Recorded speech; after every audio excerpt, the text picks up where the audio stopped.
Hello everyone, SirMonkeySuit here, back again with Fate. So we've finished Fate Zero. We are starting up Stay Night Unlimited Blade Works. Of course, the prologue episode. I mean, it's available there on Netflix. Netflix is the only place where I can watch it legitimately on the internet. So I am not sure. I've tried to look up on the internet whether this is the uncensored version or not. I would, like to react to the uncensored version because I didn't for Fate Zero. But I'm not sure whether this is the uncensored version or not. So I'm going to be reacting to this episode. It's up to you guys, it'll be patrons, to tell me whether or not the Netflix version of Unlimited Blade Works is uncensored or not. If it isn't uncensored, if it's actually censored, then it may have to be put on like a week hiatus for me to buy the Blu-ray or whatever. But yeah, so I'll be watching it on Netflix since that is the only legitimate place I can actually watch it as of now. Of course, it's the prologue, so it's a sort of like a double-length sort of episode, kind of like what the first Fate Zero episode was, I believe. And yeah, so I had somebody asking what my sort of predictions are for this thing, whether I'm blind to this or not. I mean, yeah, I'm blind to it. I've never seen anything Fate before, other than, well, as of now, I've seen Fate Zero. So, but my sort of predictions are it's sort of going to be a, well, I mean, because of before I started even reacting to Fate Zero and stuff like that, the thing was, react to Fate Zero and then include UBW afterwards. And since then I've had comments about oh, you should be watching UBW first because that came out, sort of I don't know, chronologically and stuff like that, broadcast order, whatever the fuck. But so yeah, I kind of get the idea that that UBW is sort of a sequel to Zero. So I mean, predictions are that it's going to be the kids that have grown up and now it's their turn to do it, to do the Holy Grail War thing. I mean, the only thing that I'm curious of is if that's the case, I feel they would be very old, right? Because isn't the Holy Grail War every, I can't remember the exact time, but I'm pretty sure it's a lot of years in between Holy Grail Wars, right? For some reason, it's my mind's saying 40, but it could easily be 60. I don't know which one it is, but I don't know. It might not even be Holy Grail War. It might be something a bit different. I don't know. Things might have shaken up since the end of Zero because of what went down. But my thoughts are it's going to follow the kids. So Rin will be there. Ilya will be there, and the kid that whatchamacallit, what Emiya took under his wing, right? Shiro, right? Because he basically, the end of Fate Zero, one of the last things he said was he would take up Emiya's dream. So I'm going to hazard a guess it's going to be predominantly them three. I don't know, was there anybody else? I guess Sakura might, yeah, Sakura will probably play a part, right? Oh god, that just brings back bad memories. Oh, Carrier, fuck! And I think that's it. One more thing, people obviously said that it's a different feeling, UBW, to what Zero was. Zero was very much darker. I've heard that this takes a bit of a lighter tone. So, but if it's involved in the same kind of shit, if the story's still, written well, then I'll enjoy it regardless. So we'll just, we'll get into this, this first episode, this prologue, and see what we get. So, without further ado, let's go.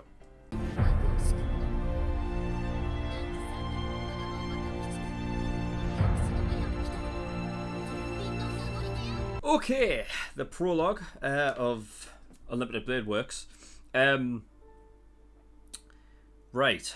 Okay, so yeah, I don't think it was hard to guess, but yeah, I was sort of right in the prediction. It's going to take, place surrounding the kids of what, the kids that we're in Zero, and mainly around Rin. I don't know if that's just specifically a prologue thing, but there was a distinct sort of there was a distinct sort of look at Iris Veal and Kiritsugu in Zero, in the prologue for that, and that generally they were the, they focused around as sort of like, this idea that like maybe who you should be backing to win, and I'm guessing it's like the same sort of thing here, except it's more going to be focused around like Rin, but we'll see what happens in future episodes. So she was left a little box that was meant for her to figure out a puzzle to get into, and Tokiomi left her some stuff. So it was the red pendant and a broken catalyst. I don't know if that broken catalyst was what he used to summon Gilgamesh in Zero, because it might have been. I'm guessing like if I use a catalyst, maybe it breaks. Although no, I guess not, because the scabbard didn't, right? And the scabbard was used as a catalyst to summon Arturia in Zero, right?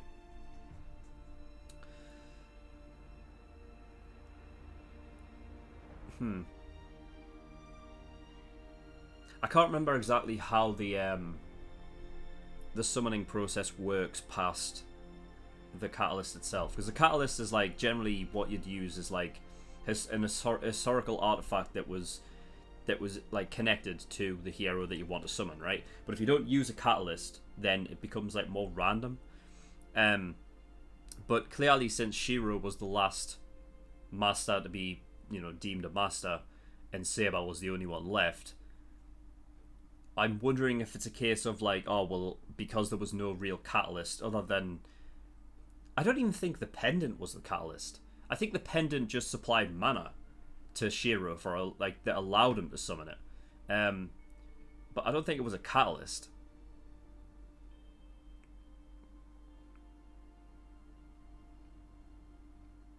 So I'm wondering if it's a case of like it not being entirely random, but the idea that maybe it was just a thing of like, oh well,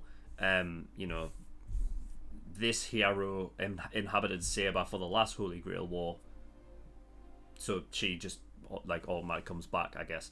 But there was also that thing again. The sort of like last scene of Fate Zero was Shiro saying that he was going to take upon Emiya's mission, right? And it kind of cut that scene, moved over to Saber or Arturia, like on that sort of battlefield on a hill of bodies, and like a light sort of opened up in the sky, like the heavens opened up and shone a light on her. So there was like a very almost like a spiritual connection like already there. So maybe it was like that. I mean, they've already got that connection through Kiritsugu anyway, right? So I don't know, maybe it's that. Bunch of different things it could be, but yeah. So there was something that I didn't really get. I may have like slightly missed a subtitle or whatever, but Rin woke up an hour early, right?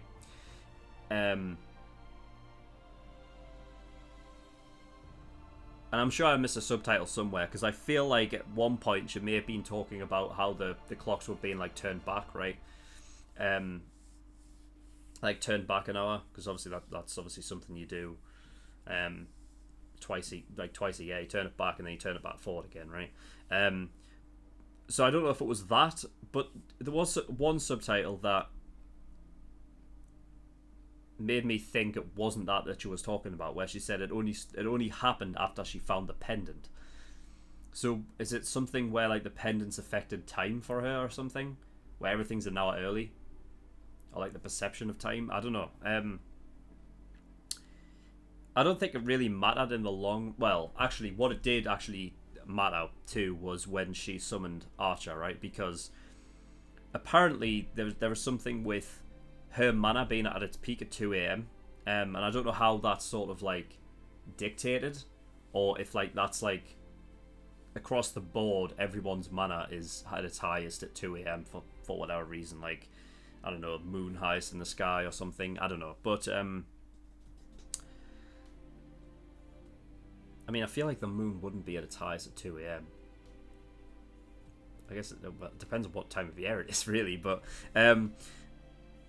yeah, apparently 2 a.m. was her mana at its peak. However, because it was an hour early, it wasn't at her peak, meaning that she summoned a less... Well, seemingly, it would be like, you know, a less capable servant, or something just like... She didn't have enough mana for things to go smoothly, so it kind of fucked up a bit. I'm guessing that's the reason why, instead of being summoned in the area, he's summoned up top. Like, I don't, you know what I mean? I found that really odd, like the fact that he summoned like a floor above, which is very strange.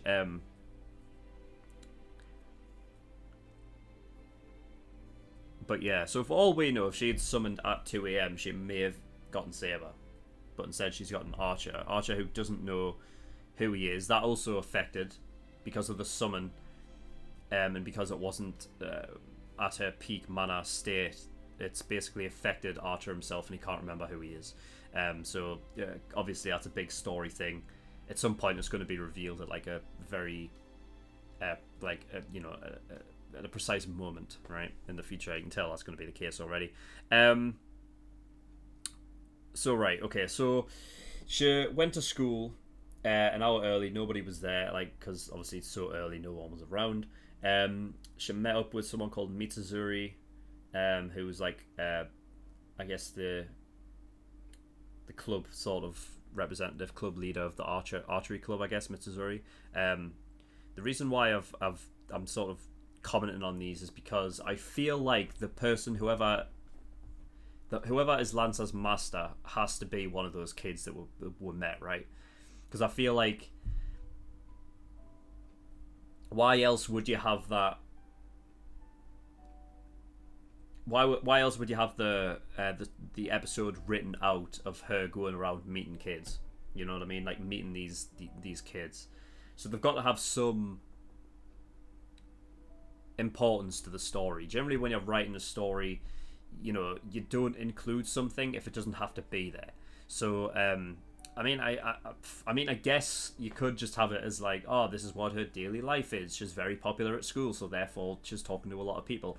And I did mention that in the reaction, but I think, just judging by how well Fate Zero was written, I immediately have, you know, I think that they've written this part as a sort of, you know, there's a reason why you're meeting these characters, because they have to play some element in the story. I don't think it's just as simple as, oh, this is what her life is like. I think that also played a part as well, but I think there's obviously more to it. So yeah, Mitsuzuri, she didn't strike me as somebody who would allow Lancer to go out and do that. But we haven't seen a lot of her, and it's easy for characters to put on a face. So, you know, it could be. I don't think it is. Sakura turned up. So yeah, she's going by like the Mado name then. Which is interesting. Generally because, like, so there was somebody else, right? There's another kid, Shinji. Is it Shinji or is it Shinjo? I think it's one of them. I think it's Shinji. So he's a Mato as well. I don't think we saw him in Zero. I don't know. I don't think we did. So I don't know where he's come from.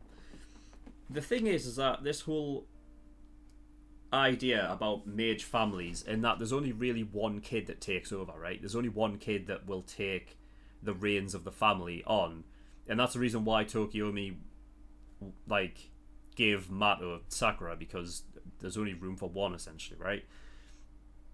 So does that rule not apply in the Mato household then? Because Mato and Shinji would be the same age, roughly. If not the same age. Is Shinji, like, the true born son of Mato? I don't know.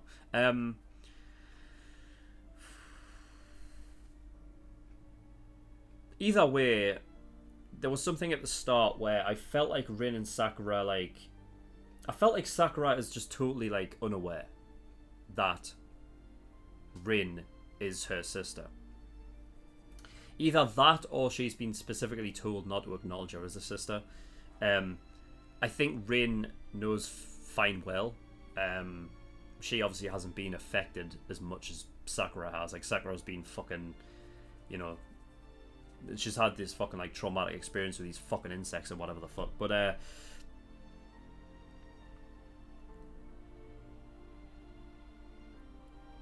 yeah, I thought maybe there might have been, like, a bit of tension between the two.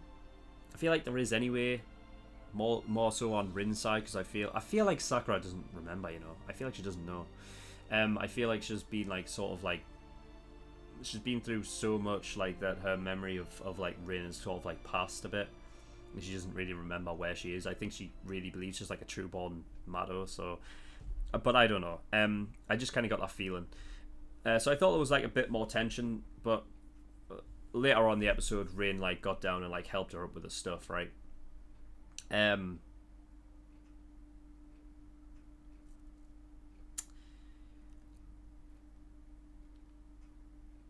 So, yeah, we met, after Shinji, I don't think Shinji has anything to do with it, really. I mean, he does have a bit of a...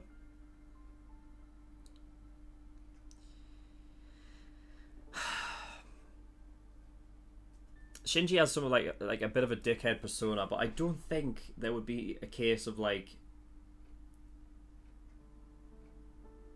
two of the same family member being a master, right? I think Sakura is a master regardless. I think that's something that is. Though we didn't see, like, a mark on her, though, did we? Shit. Damn it, I fucking shut it down. I shouldn't have. Alright, okay, I need to have a look, because if... No. Sam. No. Can I... For fuck's sake, Fate. I'm gonna have a look, because I don't think I saw that. Like, I don't think I saw any markings on her hands, and I feel like if we did, like, Rin would have noticed them, right? I feel like she would have. Nah, there's not.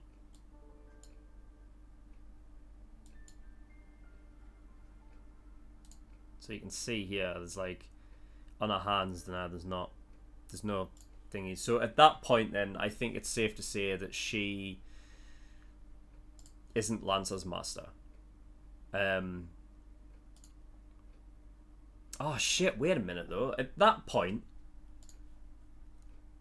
there was only two masters left, and that. Oh no, there was one master only left to be. Shit. Because at that point, there was only Shiro and Saber left, right? Because there was only two masters left to be picked. So that would mean Sakura isn't a master in this, then. Oh, I was sure that was going to be a thing. It might be Shinji then, because he sort of has that. He has the personality to I think, like, that. For him to do what he did with Lancer, he sort of has that. I can see that being the case. It was either going to be him, but I thought it wasn't.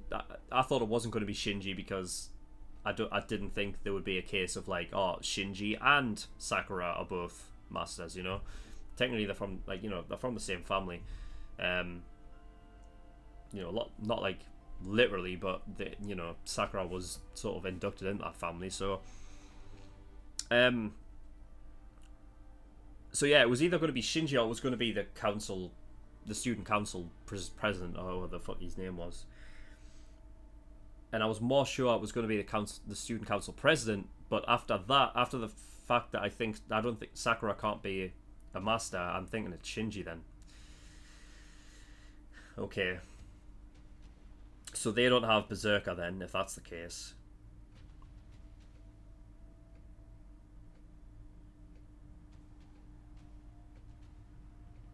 I'm wondering, could Ilya I don't know if they would do that. Would Ilya have to get another person in to be the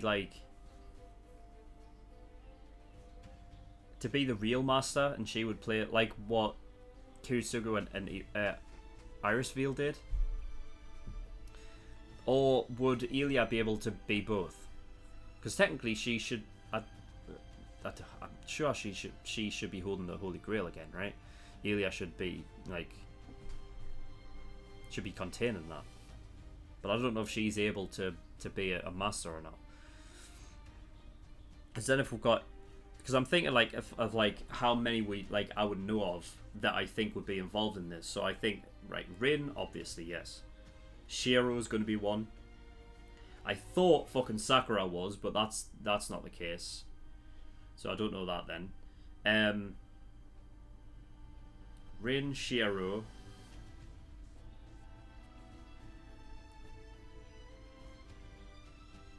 Ilya.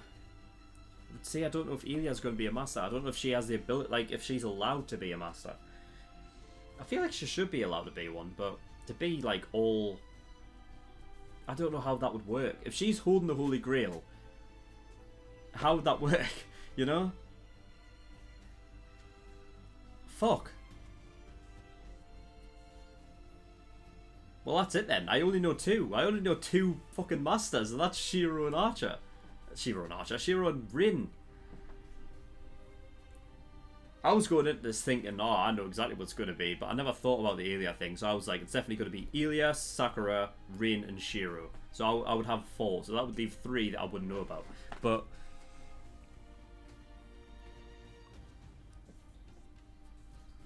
alright, I'm guessing Shinji is Lance's master. I'm gonna say that's the thing.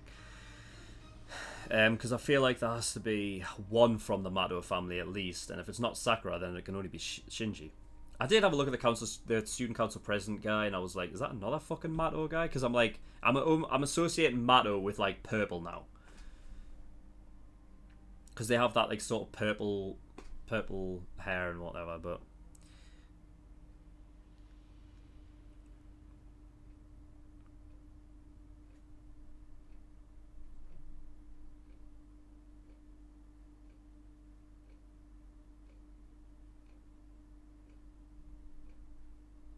yeah. Okay, right. Well, so Rin already used the command spell. Great. It wasn't all for nothing, though. I mean, I love the fact that... I love Archer already. I really like him. I think the idea that, he was... I think it says a lot that he allowed for that command spell to not go to waste. Because the order itself didn't do anything for her. The order itself was actually a waste, but the way that Archer took it and basically said, now I actually know about how much, how good of a mage you are. Actually, it sort of allows me to sort of respect you as my master more. Now I have no doubts in my mind, kind of thing. So I really like that he sort of twisted it and made the command spell not as meaningless. I really like that. But yeah, so yeah, he basically said that the command spell itself uses both masters and servants' mana, so they're able to do more insane things. And that was sort of relates back to what happened in Fate Zero when Saber was able to teleport. When Emiya commanded Saber to teleport to a location, they were able to do that, but she couldn't do that anytime she wanted. So yeah, there's that. So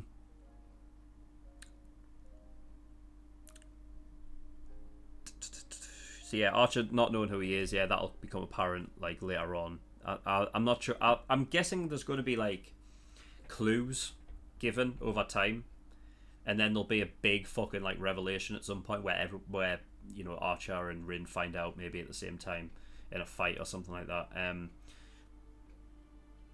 But if clues are given over time, then maybe the viewer watching might be able to figure it out. I mean, when it comes to history and stuff like that, I'm not the you know, I'm not a bookworm for like history and stuff, so I mean, I only know of like generally when it comes down to like really like big heroes, like influential legendary people, there's not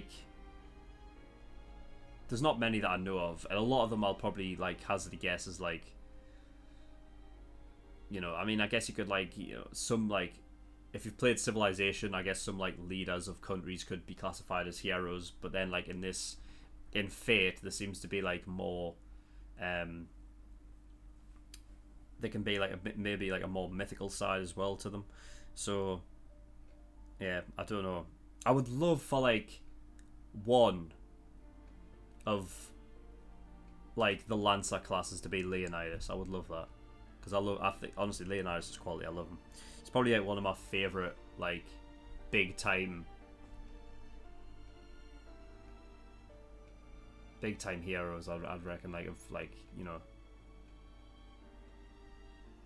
of like mythical past. But yeah, so Archer basically saying that, like, you know, when Rin took him up into the city, he's basically saying that like Archer class has, you know, amazing eyesight. So regardless of whether or not, like, you know, he's an archer. But yeah, so people had said this like in comments and stuff like that, you know, certain heroes can belong to certain classes. They don't have to necessarily be stuck into one. And this is obviously a big example of that. So obviously I don't know who the hero is, but he predominantly uses dual wielding. Now the fact that he's in archer class would mean that he must have some experience with a sort of long range weapon. Throwing knives, maybe. I guess that could that be considered? I guess it could be, but he prefers to use dual wield. So automatically dual wield, like wielding. I'm thinking like I can't think of a. You see, because I thought. Well, I thought this was only in like the King Arthur movie, but I thought Lancelot dual wielded, but that's not Lancelot, so it's not gonna be him, is it? And also Lancelot didn't really, like, he had no real thing of archery, so why would he put in the archer class? Well, I guess it's just combat, so it doesn't really matter all that much. But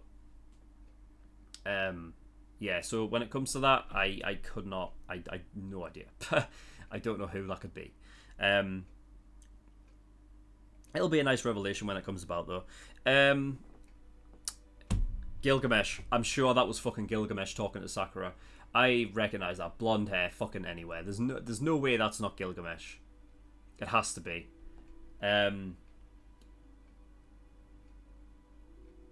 My question is that I don't know how much Rin and Kyrie see each other. We know that Kyrie was sort of like left to be the mentor, like Rin's mentor and whatever, growing up. But I'd imagine that Gilgamesh and Kyrie still, like, you know, still run with each other, right? So I'm wondering if Rin has ever seen Gilgamesh before, like, you know? I don't know.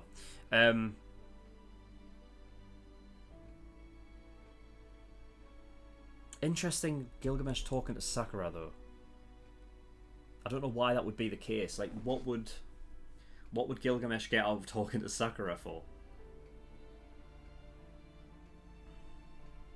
Unless, like, unless Gilgamesh and Kyrie, if they're going down the same route as what had happened in Zero, maybe they're trying to work out like a truce thing. So, you know, working together. Kyrie and Mato, what's his name? Began with a Z. They met up on the roof once, right? In Zero. So there was that together. So I guess that's probably a connection then. That's a connection at some, you know, that'll... I can't remember what the fuck... Was it Zoken? I think it was Zoken, Mato, right? I think he... I can't remember what he said to Kyrie when he left, though. I felt like they left almost on bad terms, because fucking Kyrie went to kill him, right? And then it just, like, almost like... It, like, dispersed into, like, birds or fucking bats or whatever the fuck it was. He's like a vampire, right? That's what they called him. So there's a connection there. I'm guessing that's the only connection I can gather between the two. Also had Gilgamesh telling Kiria like, "Oh, hey, what, you've got this a bit of interest in Carrier." But yeah, it's interesting. Sakura though, he's going through Sakura, which, if we're going by like the fact that like she's not involved in this Holy Grail war, because she didn't have any fucking. That could be an animation oversight though. Like, oh, you didn't notice, like, you know, like the guys who are drawing it or whatnot forgot to put like the thing on it. That could be a thing. I hope it isn't, but you know, because I feel like they should know that. But you know, it's just interesting that if that's the case, Gilgamesh is talking to Sakura and like she's not a part of the. If that's like their way of like communicating with the Mato family, as opposed to like going in and speaking like literally face to face, we'll have to see. Interesting insight into like, you know, how humans and whatnot, like for our nourishment, like eat, you know, actual physical food and whatever the fuck, but servants actually ingest souls from humans, allowing them to, you know, that gives them more capable capabilities and stuff in terms of like, I guess like gives them like a you know, more mana to use and to use more efficiently in some regards. So yeah, that's interesting, and it is the ingesting souls thing sort of just rings true with the Mato family to me. Like I think that's like almost like a staple of their family, like the whole, you know, because there was a whole thing of when Carrier in Zero he was like tied up or something, right?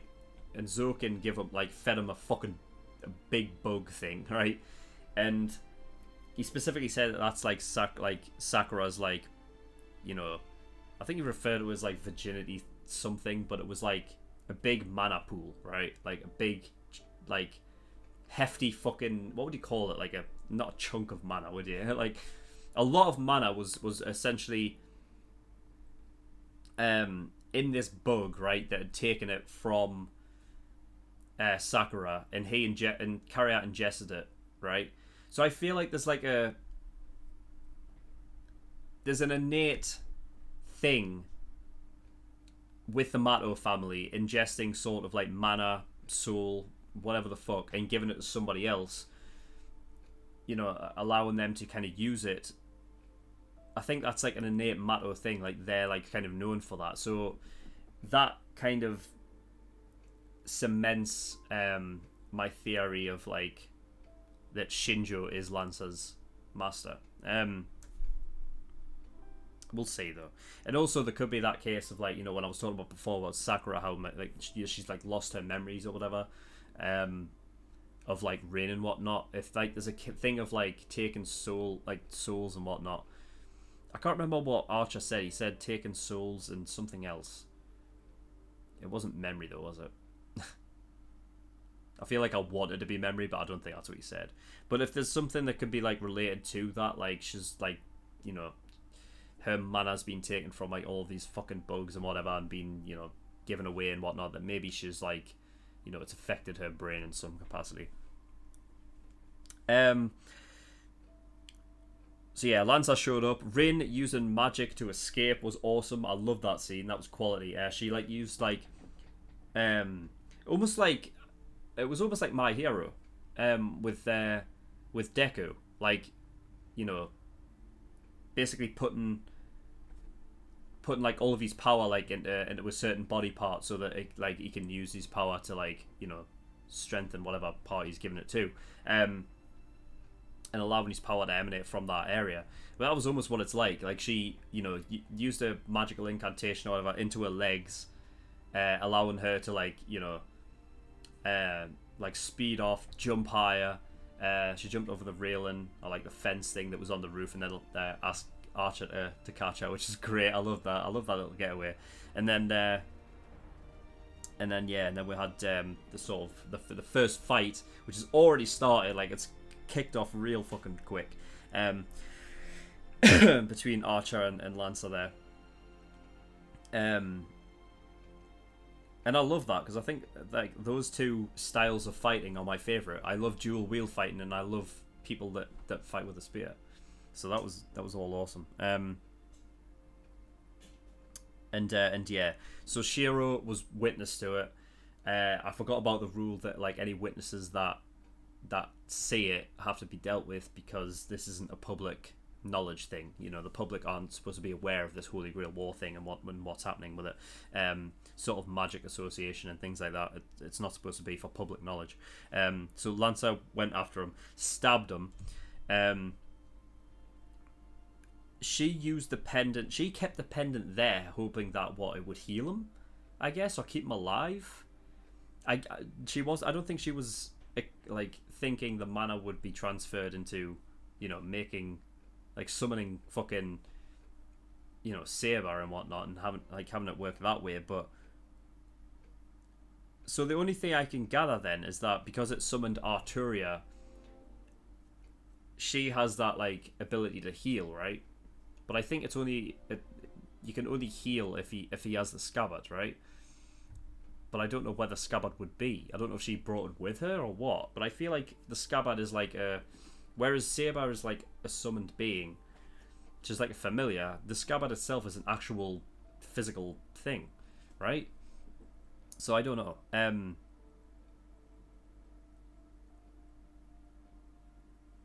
Although I guess I think Saber actually has the ability to heal. I think she has healing like sort of abilities without the scabbard. So I don't know, but I feel like that's what it was. I feel like the mana from the pendant was used entirely to summon Saber, and then Shiro would have to be alive. He would be alive now, right? And I feel like the only way he could be healed is by Saber doing it. So I don't think he was healed by the pendant or anything like that, but I think it was by Saber. So yeah. So yeah, Arturia returned, which is great. Love seeing that. And the soundtrack is still amazing. Even just from this prologue, it actually might be better than Zero's soundtrack. There was some really cool like musical. There was just some really cool music in there. Especially like the one where Archer was like revealed. It had that like electric guitar riff thing. I really like that. That was cool. So yeah, interesting. Can't wait to get into this. I can see why people would say that the tone is going to be different, because I feel like it is mainly revolved around high school children. So, you know, it's not adults going at each other. You know what I mean? It's not like adulthood is a darker world. There's still adolescence in this, so the tone might be a bit more brighter and not as dark. But I think that's fine. You know what I mean? Like I said at the start, I think, you know, as long as the writing is good, then, you know what I mean? I said in Fate Zero, I said if UBW is half as good, then I'd still like it. So, you know, so yeah, I'm intrigued. But that is going to be all for today, because it was a double length episode. So for patrons, we'll continue on with episode 2 and 3 on Monday, and yeah, and then we'll just continue on like 2 episodes. You know, Friday, Monday, from there. But yeah, that was really cool. So excited for this. But yeah, that is also, thank you everyone for watching. In the description below, I have links to certain things. Discord, get yourself over there, join me and the community, and come talk to me or the community, get involved. My website, SirMonkeySuit.com, everything that all my content will be over there on there, so get yourself over there, become a member on that. And Patreon. So I do have a Patreon. If you do want to support me, that'd be very much appreciated. There's a bunch of different tiers and rewards depending on how much you want to support me with. So of course, there's the early access, $5 a month, gives you access to shows a week early, and for Fate, this show you get 4 episodes every week. So by the time this goes out to the public, I should be finished with Unlimited Blade Works. So, you know, if you become an early access tier patron now, you can get access to all of my reactions to Unlimited Blade Works. $10 a month, that's a full length, so that gives you access to my full length library. Everything I react to gets a full length, including this episode as well. $15, that's the exclusive tier. That gives you access to a bonus show, which I'm currently reacting to, which is 7 Deadly Sins. So if you're interested in watching me react to that, then you can become an exclusive tier patron and watch my reactions to those now. they're only exclusive while they're airing. So once I finish the show, then it gets released to the public. $50, that's the elite tier. So every time you pay $50, you'll get a choice of a show that you want me to react to, and I will react to it. It will go at the back of the list, find about 7 shows. Might take me a while to get around to it, but I will do eventually. But if you don't want to wait that long and you want to have your show be reacted to as soon as possible, and possibly the next show, then you want to get God tier, which is $100, and that means your show will be reacted to next. But that is all. So thank you for watching. I'll see you all next time. Bye bye.